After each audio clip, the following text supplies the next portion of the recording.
Welcome to Pajan TV. Ayan mga lods. Ayan, ang lansones galing Pilipinas at rambutan galing Pilipinas po yan. Fresh from Philippines.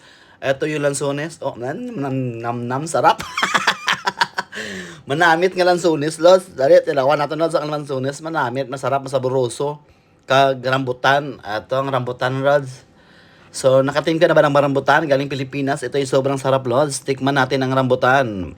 Ayan, utang kagat.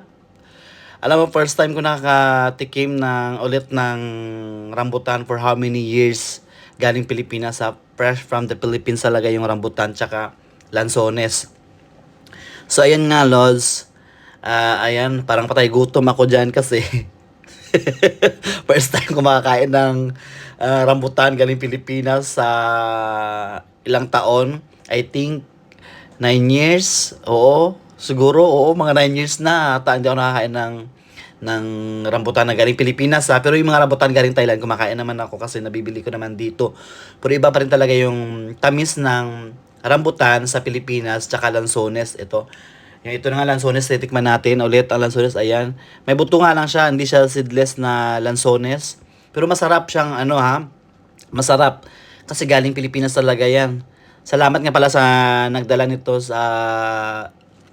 dito sa Dubai para makatikim kami ng lansones tsaka rambutan. Thank you so much. Appreciate namin kasi hindi po biro magbitbit ng rambutan tsaka lansones kasi mabigat. Salamat po. God bless. See you next video. Bye.